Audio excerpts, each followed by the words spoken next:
Son abandons old father. Days later, he faces the unthinkable. When he left his father on that cold, empty road, he thought he had moved on to a better life. No more responsibilities, no more burdens. But life does not forget. Days later, when he found himself standing at the very place he had abandoned the man who raised him, his heart pounded. Something was wrong. The world around him felt different, empty, silent, almost like a warning. And then he saw it. A sight so haunting, so unexpected that his knees buckled beneath him. Was this fate? Was this punishment? Or was it already too late to make things right? The small house stood silent, its walls holding memories of laughter that had long faded. Inside, an old man sat by the window, his wrinkled hands gripping a worn-out blanket. His name was Thomas, a father who had spent his life working hard, sacrificing everything to give his only son, Daniel, a better future. But now Thomas was alone.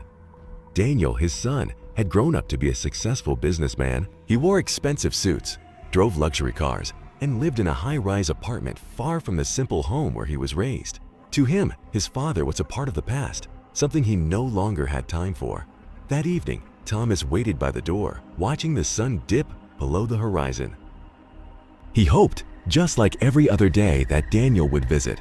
He hoped that his son would sit with him, talk to him, even if only for a few minutes. But the door never opened. The phone never rang. Thomas sighed, shifting his weak body on the chair. The silence was heavy, pressing down on him. He thought. The house, once filled with warmth, now felt cold and distant. Days passed, and Thomas grew weaker. His hands shook when he tried to pour himself a glass of water. His legs ached when he walked to the kitchen. He needed help, but there was no one. One evening, he finally gathered the courage to call Daniel. "Son, I do not feel well," Thomas said softly, his voice filled with hesitation. Daniel, on the other end, sighed. "Dad, I have meetings. I cannot keep running back to that old house every time you feel lonely." Thomas swallowed hard. "Well, I just need some help, son. Dad, you have to understand. I have my own life now." There was a long silence. Then Daniel spoke again, his tone sharp. "Maybe it is time you move into a nursing home. They will take care of you." Thomas felt his heart sink. A nursing home? After everything? Ain't it? After all the years he spent raising him? He gripped the phone, trying to find the right words. "Son, I do not want to live in a place filled with strangers. I just want to be with you." But Daniel had already made up his mind. "Dad, I will send someone to handle it." "You cannot stay in that house alone anymore," Daniel said before hanging up. Thomas sat still, staring at the phone in his hand. A tear rolled down his cheek. The next morning, a car pulled up outside the house. Two men in formal uniforms stepped out. They knocked on the door and waited. And here, Thomas opened it slowly, his frail body barely holding itself up. "Mr. Thomas, we are here to take you to the nursing home," one of the men said with a forced smile. Thomas looked past them, hoping to see Daniel. Maybe he had changed his mind. Maybe he had come to say goodbye. But Daniel was not there. The men gently held Thomas by the arms and guided him toward the car. He turned one last time, looking at the house, the place where he had raised his son, where every corner held a memory. He looked at the empty road, hoping Daniel would appear. But all he saw was the wind rustling through the trees. As the car drove away, Thomas leaned against the window, his eyes heavy with sorrow. He had given his son everything, and in return, he was left with nothing. But just as the car disappeared down the road, something happened. Something that would change everything. Daniel leaned back in his expensive leather chair, sipping from a crystal glass. Daniel's friends surrounded him, laughter filling the air. Tonight, he celebrated, not with his father, but with colleagues and acquaintances who praised his success. "Seth, you finally did it, man," one of them said, clinking his glass. "No more responsibilities, no more burdens. Just you, your life, and your freedom." Daniel forced a smile. Yeah, I guess he should have felt relieved. No more guilt-tripping phone calls, no more expectations from a frail old man. Deep inside, something did not sit right. Meanwhile, across the city, in a cold, unfamiliar room, Thomas sat by a small window, staring at the empty parking lot outside. The nursing home was nothing like the home he built. Nothing like the place he had dreamed of spending his final days in. His fingers traced the edges of an old, crumpled photograph. Daniel as a child, sitting on his shoulders, laughing. But now, there was no laughter, only silence. Only silence. The nurses were kind. but they were strangers. The room was clean, but it was lifeless. Every morning, he hoped his son would visit. Every evening, he realized he would not. Daniel never called, and yet something in Daniel's heart refused to let him rest. One night, as he scrolled through photos on his phone, he came across an old message from his father. "Son, I am proud of you. No matter what, I will always be here for you." His fingers hovered over the screen. He could call back. He could check on him. But instead, he locked the phone and went to sleep. Thomas was not truly alone. Mrs. Carter, an elderly woman from the same nursing home, noticed his loneliness. "You are new here, huh?"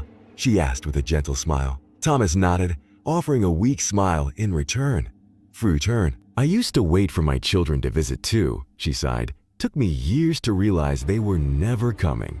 Thomas swallowed hard. "He is just busy." She gave him a knowing look but did not argue. Instead, she sat beside him, offering quiet company. Meanwhile, back in the city, Daniel's friends started noticing a change in him. "Hey man, when was the last time you saw your dad?" one of them asked casually. Daniel shifted uncomfortably. "I set him up in a nice place. He is taken care of." "But you have not visited him, have you?" "Have you?" Daniel's jaw tightened. He is fine. He understands. But did he? His father's absence was beginning to feel heavier.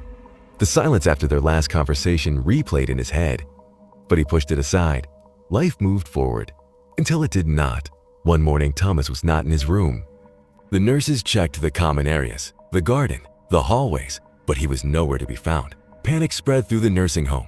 An old man, frail and weak, had vanished. Did anyone see him leave? No, he did not have the strength to go far, but he was gone. Back in his office, Daniel's phone buzzed. An unknown number. He hesitated, then answered.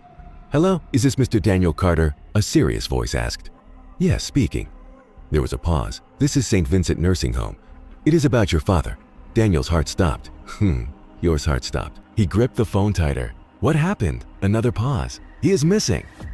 Daniel shot up from his chair. "Missing? What do you mean missing? He cannot just disappear. We have searched everywhere. He was last seen last night, but now no one knows where he is." The room felt smaller. The air felt heavier. For the first time in years, pure fear gripped Daniel's chest. Where was his father? And why did he suddenly feel like he had made the worst mistake of his life? Daniel sped through the streets, gripping his phone tightly. "Any updates?" he asked, voice frantic. The nurse on the other end sighed. "Nothing yet. We have checked the nearby streets, hospitals, even the shelters. He is nowhere." Daniel's stomach twisted. This could not be happening. His father was old, frail. Where could he have gone? Then a thought struck him. A place from long ago. A place he never thought he would return to. His childhood home. With shaking hands, he pulled up in front of the house. Dark, abandoned, and forgotten. But as he stepped out, his breath caught in his throat. The front door was slightly open. His heart pounded as he stepped inside. Dust covered the furniture. The air was thick with neglect. And then he saw him. His father sat on the floor in the empty living room, weak, shivering, and lost in a memory only he could see. "Dad," Daniel whispered, his voice breaking. Thomas slowly looked up, his eyes distant but full of something Daniel had never seen before. Disappointment. "You came," Thomas said, his voice barely audible. "But not because you wanted to." Daniel swallowed hard. "I was worried," his father gave a sad smile. "No, son, you were scared." And then the truth Daniel had been avoiding for so long finally hit him. He had abandoned his own father. Both. Daniel dropped to his knees, reaching for his father's cold hands. "I am sorry," he whispered. "I thought I was doing the right thing. I thought you would be better off." Thomas closed his eyes, exhaustion washing over him. Better off. A father who raised his son left to die alone? Daniel flinched. The word stung. "Because they were true. You were my hero," Thomas continued, voice weak. "Even when I had nothing, I gave you everything. And when I had nothing left to give, you left me behind."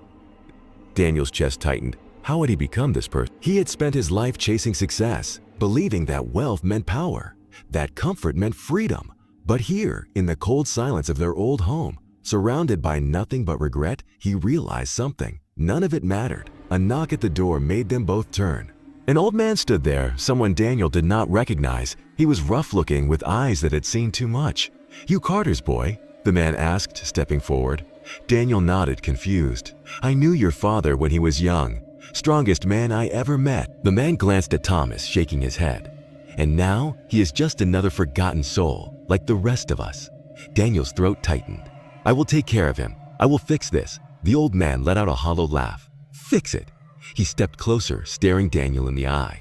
"You cannot fix what has already been broken, son." The words cut deep. Had he already lost his father, even if he was still alive? Daniel carried his father to the car, his mind racing. He needed to act fast. He needed to make this right. The hospital visit was a blur. Doctors, nurses, paperwork.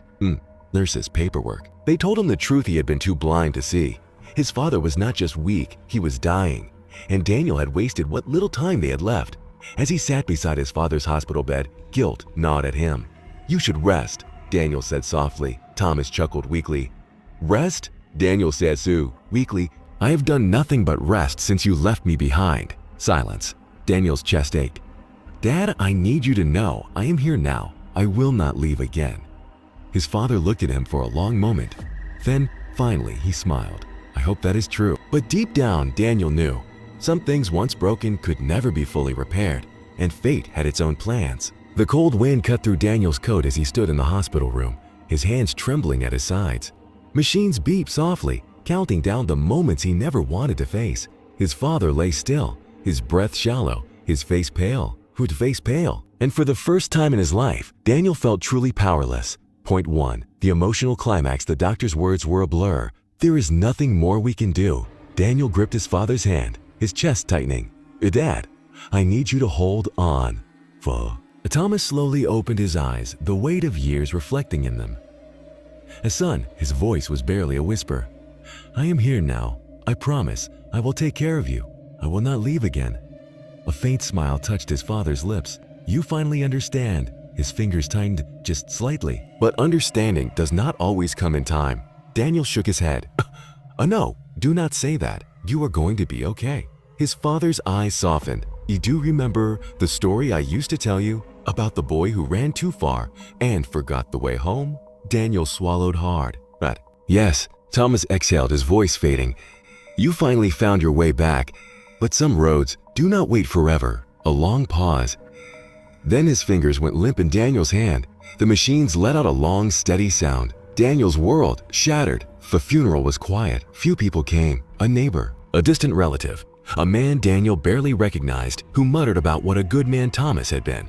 Daniel stood alone as they lowered the casket, his hands buried in his pockets. The weight in his chest had not lifted. It never would.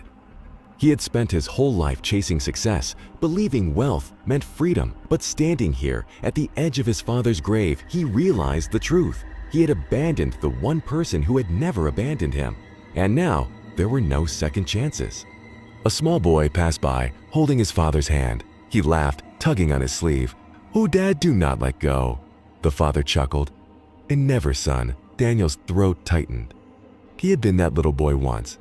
His father had promised to never let go, and yet Daniel had been the one to let go first. Days passed, then weeks. Daniel found himself standing outside the old house again. It was just a house. Empty, silent, lifeless, just like the space inside him now. He stepped inside, running his fingers over the dusty table, the faded couch, the old photographs on the wall. One picture caught his eye. It was of him and his father years ago. Back when the house was warm, when laughter filled the air, when love was all they had. Tears burned his eyes. He reached into his pocket and pulled out a key. The key to his penthouse, to his success, to everything he had built. Slowly, he placed it on the table. Then, for the first time in years, he sat down in his father's chair. He was home, but the person he came back for was gone. Some mistakes cannot be undone, only remembered. The end. For a